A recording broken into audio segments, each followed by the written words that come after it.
여러분이 함께 누군가와 식당에 갔다라고 생각을 해보겠습니다. 음식이 나왔습니다. 그런데 어떤 사람은 너무 배가 고프다며 음식을 허겁지겁 빨리 먹어버립니다. 다른 사람을 기다리지 않고 다른 테이블에 음식이 여전히 없는데도 그냥 빨리 먹어버립니다. 아직 음식이 나오지 않은 사람도 있습니다. 숟가락도 못 든 사람도 있습니다. 그런데 한쪽에서는 벌써 다 먹고 배를 두들기고 있습니다. 먼저 나가 있을게 이러면서 그냥 자리에서 일어나 버립니다. 음식을 먹는 것은 그 자체는 잘못이 아니겠죠. 배고파서 먹는 거 이해합니다. 하지만 함께 온 사람, 함께 온 그 동료들을 생각하지 않는다면 그 식사는 더 이상 아름다운 자리다라고 말하기가 어렵지 않겠습니까? 그래서 우리는 보통 음식을 먹을 때 먼저 먹더라도 최대한 시간을 맞춰서 끝내는 시간을 맞춰서 또 먹는 양을 맞춰서 그렇게 우리는 조화롭게 먹을 수 있기 위해서 애를 씁니다. 식사라는 것은 단순히 우리의 배를 채우는 시간이라고 할 수가 없습니다. 함께 앉은 사람을 배려하고 바라보는 시간이죠. 서로를 기다리고 같이 이야기하고 교제하고 함께 기뻐하는 그런 자리가 식사 자리입니다. 오늘 본문에 나오는 성찬도 그렇습니다. 성찬은 이때 말하는 성찬은 우리가 하는 그 조그만 잔과 조그만 떡을 먹는 그 성찬이 아니라 함께 먹는 그 식사의 자리를 말하는 것이죠. 오늘 본문에 나오는 성찬도 그렇습니다. 성찬은 단순히 떡을 떼고 먹는 잔을 마시는 그러한 의식이 아닙니다. 예수 그리스도께서 우리를 위해 찢기시고 몸을 찢기시고 십자가 위에서 피를 흘리신 것을 기억하는 것이 성찬입니다.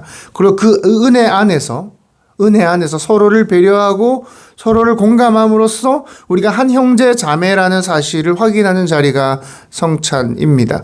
그런데 고린도 교회 성도들이 모였고 주의 만찬을 함께 했습니다. 주의 몸과 피를 기억한다고 했습니다. 그런데 이상한 일이 벌어집니다. 모여서 성찬을 하는데 함께 음식을 먹고 떼는데 전혀 유익이 되지 않는 겁니다. 오히려 해가 되는 것입니다. 17절입니다. 내가 명하는 이 일에 너희를 칭찬하지 아니하나니 이는 너희의 모임이 유익이 못되고 도리어 해로움이라. 교회에서 모였는데 왜 해롭습니까? 왜 함께 식사를 하는데 왜 그것이 해로운 것이 되었을까요? 함께 모여 있지만 서로를 바라보지 않는 겁니다. 서로를 배려하지 않는 겁니다. 함께 모여서 같은 장소에 있습니다. 근데 부유한 사람들이요, 먼저 와서 자기 음식을 먹습니다. 배불리 먹고 심지어 취한 사람까지 있습니다. 옛날에는 그 포도주를 물 대신 마셨기 때문에 너무 많이 마시면 취했을 겁니다. 반대로 가난한 사람들은 일을 하고 와야 했습니다. 농사를 지어야 했고 어떤 일용직 일을 하고 와야 됐기 때문에 늦게 옵니다. 아마 하루 종일 일을 했을 겁니다. 그런데 도착했을 때는 어때요? 이미 먹을 게 없는 겁니다. 부유한 사람들이 먼저 와서 음식을 다 먹어버린 겁니다. 그러니 이 공동체가 즐기는 만찬이라고 하지만 이 가난한 사람들은 먹을 게 없는 그러한 장소가 되어버린 것이죠. 21절입니다. 이는 먹을 때에 각각 자기의 만찬을 먼저 갖다 먹음으로 어떤 사람은 시장하고 어떤 사람은 취함이라. 이게 고린도 교회의 문제였습니다. 한쪽은 배고픈데 한쪽은 이미 거하게 취해 있습니다. 한쪽은 소외되어 있는데 한쪽은 전혀 아무렇지도 않습니다. 교회가 모여 있지만 서로를 보지 않는 것이죠. 이게 참 무서운 것입니다. 사랑하는 성도 여러분, 교회에서 상처가 생기는 이유가 이런 것 때문입니다. 사람들이 모이지 않아서 상처가 생기는 게 아닙니다. 서로를 보지 않을 때, 서로를 배려하지 않을 때 상처가 생깁니다. 교회라는 것은 단순히 많은 사람들이 모이는 것이 아니죠. 서로를 귀하게 여기는 곳이에요. 20절에 보면 바울이 이렇게 이야기를 합니다. 그런즉 너희가 함께 모여서 주의 만찬을 먹을 수 없으니 너희의 만찬은 주의 만찬이 아니다. 왜 그렇습니까? 주님의 마음을 잃어버렸기 때문입니다. 주님의 만찬은 예수 그리스도의 은혜를 기억하는 자리입니다. 그 하나님의 아들 되신 그 예수 그리스도께서 우리를 위해 이 땅에 오셔서 우리와 같아지셨고 우리와 공감하셨고 우리처럼 낮아지셨던 그 자리, 그것을 기억하는 자리가 성만찬의 자리입니다.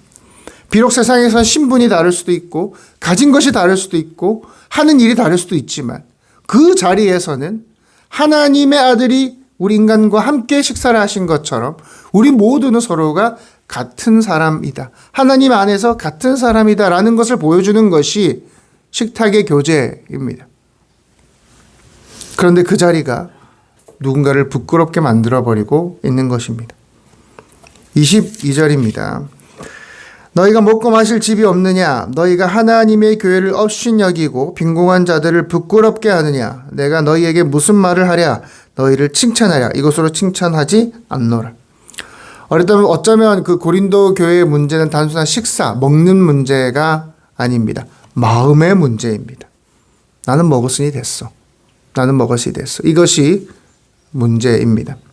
교회라는 곳은 나만 괜찮으면 되는 곳이 아닙니다. 나도 살아야 되고 내 옆에 형제도 살아야 하는 것입니다. 고린도전서 12장 26절은 이렇게 이야기합니다. 만일 한 지체가 고통을 받으면 모든 지체가 함께 고통을 받는다. 교회는 한 몸인 것이죠. 손이 아픈데 발이 나는 괜찮아 할 수가 없죠. 한 사람이 아프면 공동체 전체가 아픈 것입니다. 한 사람이 부끄러움을 당하면 공동체 전체가 함께 돌아봐야 하는 것입니다. 나만 배부른 교회가 아니라 함께 은혜를 나눌 수 있는 교회가 되어야 합니다. 나는 괜찮아. 나는 은혜 받았어. 나는 문제 없어. 나만 편한 교회가 아니라 약한 사람도, 연약한 이들도 쉴 수 있는, 숨 쉴 수 있는 교회가 되어야 하는 것이죠. 사랑하는 성도 여러분, 교회 안에서 우리는 많은 상처를 받습니다. 왜냐하면 서로를 바라보지 않기 때문입니다. 사도행전 2장을 보시면 초대교회 성도들이 등장하죠. 함께 떡을 떼고 서로의 필요를 돌아봅니다. 자기 것만 먹고 주장하지 않습니다. 함께 먹고 함께 기도하고 함께 기뻐합니다. 그것이 교회의 모습이죠. 물론 교회라는 곳이 상처가 전혀 없는 곳이다 라고 할 수는 없을 겁니다. 왜냐하면 교회에도 연약한 사람들이 함께 모이기 때문입니다. 우리도 다 실수합니다. 하지만 교회는 상처난 사람을 더 부끄럽게 만드는 곳이 되어서는 안 됩니다. 교회는 은혜를 통해 우리 모두를 서로를 배려하고 세워주는 것입니다. 오늘은 이 단어를 기억했으면 좋겠습니다. 배려. 네. 나만 기쁘다고, 나만 행복하다고 끝. 만족한 것이 아니라 옆 사람을 함께 배려하는 것. 교회는 나만 만족하는 자리가 아니라 약한 사람까지 함께 은혜를 누리는 자리라는 것입니다. 말씀 맺겠습니다. 함께 먹는 것이 중요합니다. 함께 세워지는 것입니다. 주님께서 우리 전포교회를 그런 공동체로 세워가시기를 소망합니다. 우리 같이 기도합시다.